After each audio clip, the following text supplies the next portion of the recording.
welcome back to Dylan's Little Hobbies, and you know what, ever since Rogue One, I had an idea for a Star Wars story, and I decided to make it. I have done part 1, go ahead and check that out on my channel if you guys want to. There'll be a playlist at the end of this video, or a playlist card that will come up, all about Star Wars The Rise, my fan-made book. I have written part 1, I have put it onto YouTube. You guys seem to really enjoy part 1, so here I am doing part 2. I hope you guys enjoy, and I will of course narrate it, but I am not a professional speaker or a professional writer. This is just a fan-made story made by me, Star Wars The Rise, part 2. Let's get into it. Chapter 8, A Kyber Crystal Song. Okay, Dash, today we will learn how to move objects with the Force. Dash smiles. Master, I've been excited for this lesson for a while. I know you have, my boy. I know, Kaven answered, a little worried. Well, I guess we should explain the bare basics of it. Considering you don't know much about science, this will be fun to explain.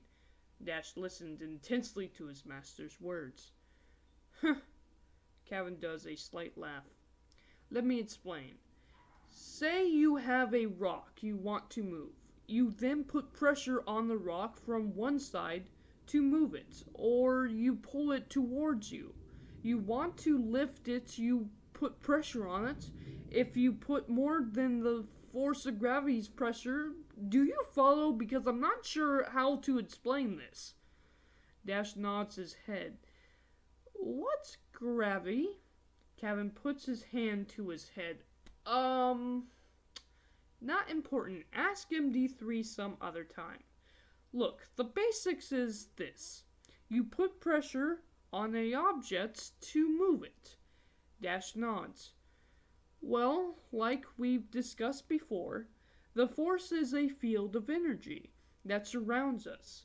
We, alive things, emit this energy from our bodies. Dash nods, remembering what his master told him before. Every single thing has their own energy signal. It floats from the body and into the air. When it meets inanimate objects, it surrounds it. Dash then asks, what does inanimate mean? Ugh. Kaven went, objects. It surrounds objects, okay?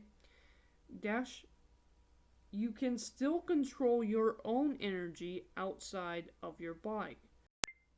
If you focus it on a single point, you can produce pressure with it to push objects. Let it flow through you, around an object, and make it move. Now do so to this pebble. Kaven set a pebble on the ground in front of Dash. Dash closed his eyes and focused, feeling the energy around him and inside him. It took him a long time, but finally the pebble moved a few inches. Very good, Dash, very good. He then gasped as he tried to catch his breath. That's hard, he said. Well, my boy, I've seen infants perform this task instinctually. You, on the other hand, have to think about it. Learning an instinct and just knowing it is two different things. But train enough and this will become easy to you. Kaven lifted his hand. Sometimes it's easier to picture yourself moving the objects instead, so holding out a hand can help you focus, but it's not necessary, just the tip. Kaven then floated off the ground. Then with the right concentration, you can even do this to your own body. You see, it takes time for the body to move. You first think about it, then the energy pulse through your body and finally moves it, slowing reaction time. Instead, If you can focus the energy around you and know what you want to move, you can move it instantaneously almost at the exact moment you thought of moving.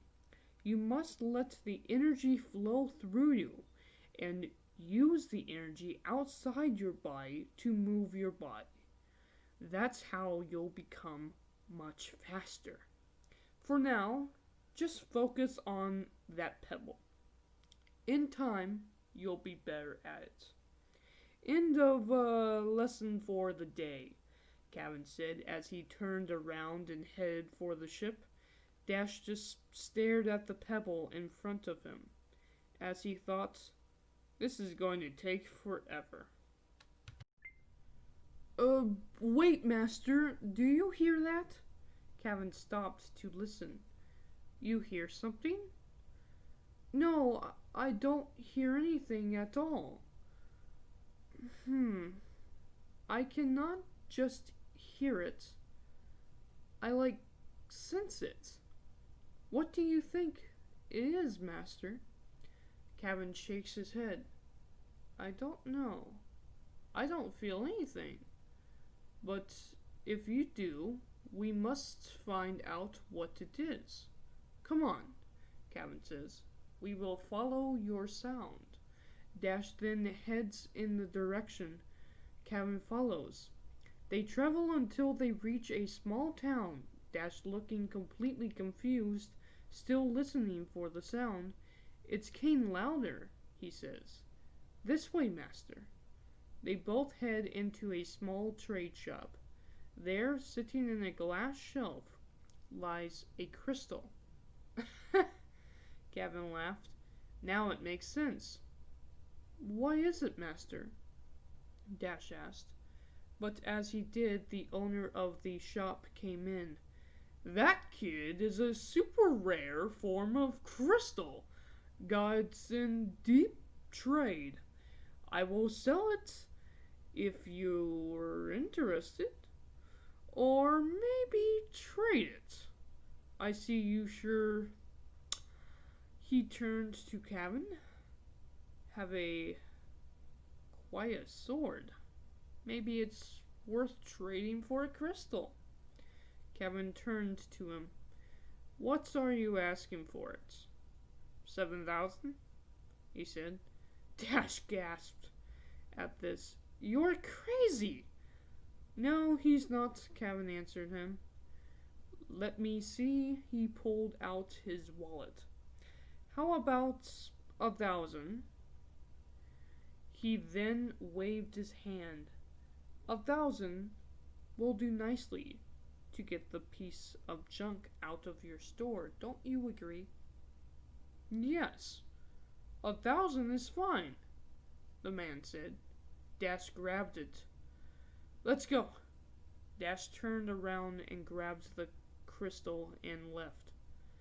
How did you do that? He asked. A weak mind can be persuaded using the force. Now come. You have a kyber crystal, a heart of a strong weapon. I must train you more. They went home and waited for the next day. Good morning, Master Kaven. I'm ready for my force training. I'll start meditating, Dash says. Not today. Today we advance your studies. Awesome! Thank you, Master. Kaven laughed. Stop being so formal. After months of training, you're still like this. He laughed. Today I will teach you how to make a sword. Dash smiles. Well, before we get into that, I want to explain this.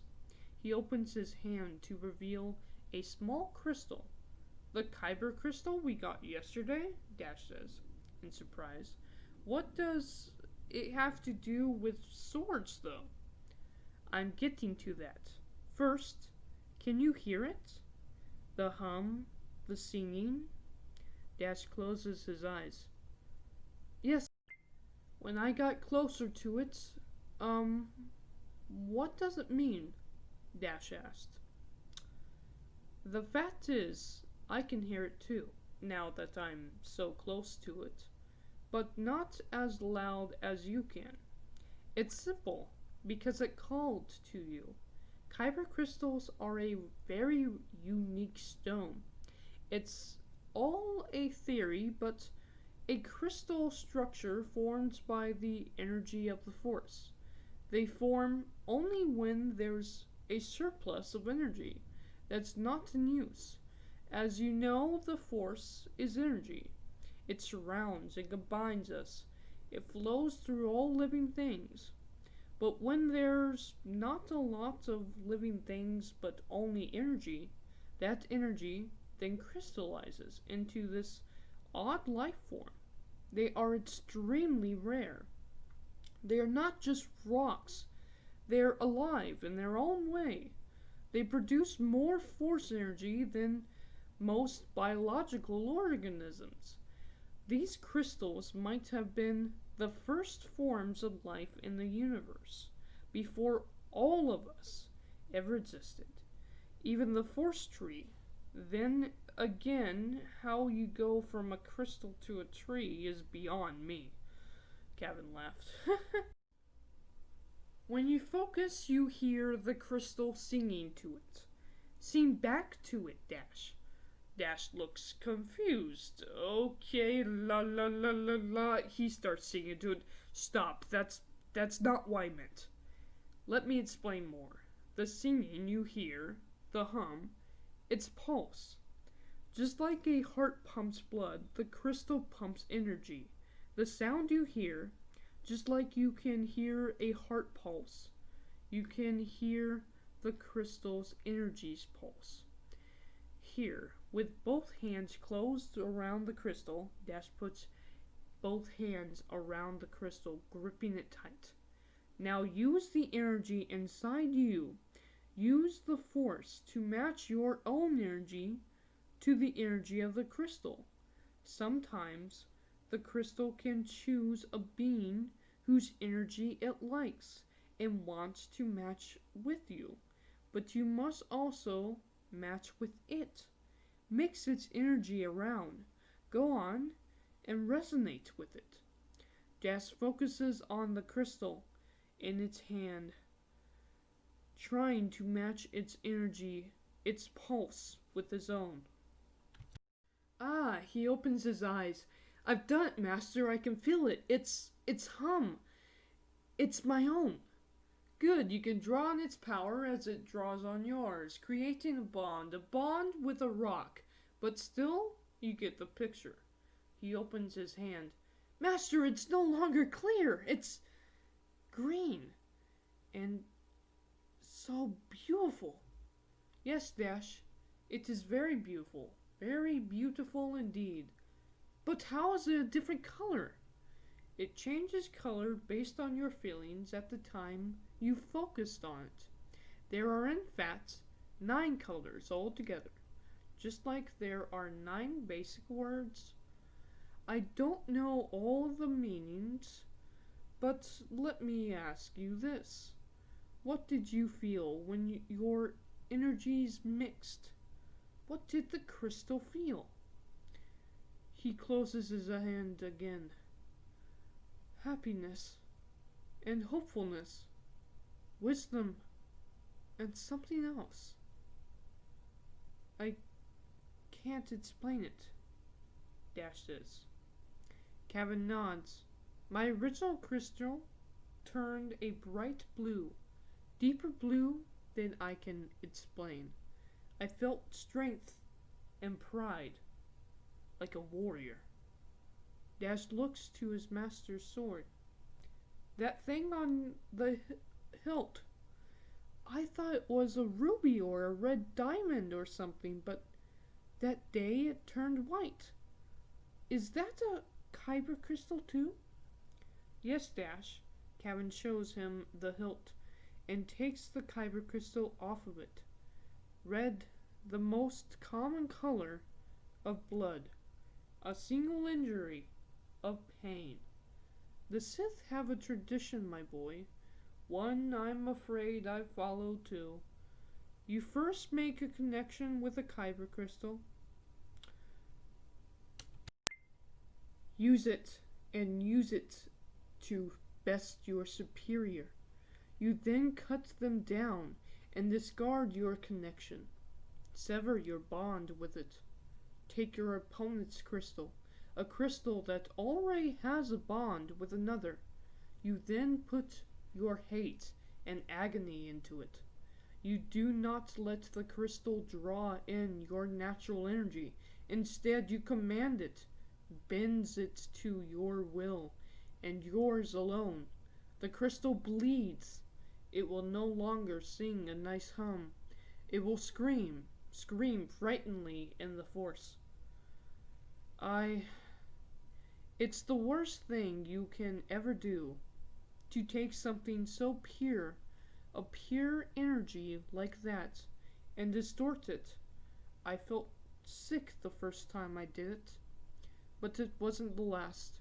A kyber crystal can live forever, I'm sure. Its energy always alive, always mixing with new energy, making new connections through the force. But the bleeding crystal will die, give it enough time. It will lose the ability to connect with the energy which it needs to live. The more it used against itself, the more it will bleed. The deeper red it gets, the weaker it becomes. Until it is done for, nothing left. I did 3. I bled 3 crystals. Felt it growing weak, cast it aside, and took another. I'm not proud of what I have done as a Sith, but it's the truth. Still, the ones I took didn't have such a good connection with their previous owners. At least, they didn't have a chance. If you took one with a strong pulsing force energy, it might take longer for it to die. Funny enough, the man who had this before me cursed it. Anyone who was not Sith would turn to stone, but then your pet got a hold of it, purified the crystal. Now I hear it's at peace, and is more powerful than before. It's allowed to reconnect with the energy around it, Kaven remarked as Dash nodded. Well, we'll make your sword and then train you how to use it properly. I've already had you train basic forms with a stick sword, but now we will advance your studies. Master, I have another question. Ask away, Kaven answered. Dash.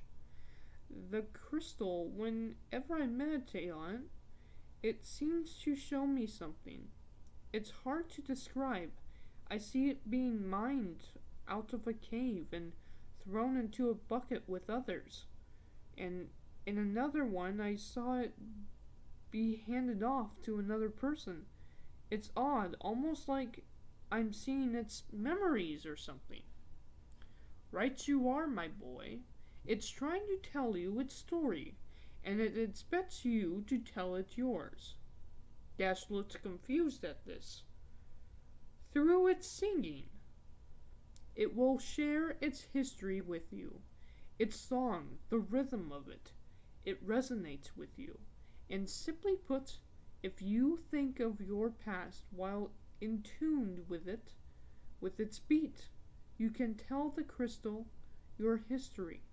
Knowing each other's past will help you to bond. Simply put, though, if there's something you want to forget, don't ever tell a kyber crystal. Kyber crystals remember everything forever. Only if the crystal is destroyed will it ever forget you. Believe it or not, but in the olden days, the kyber crystal were used to record information.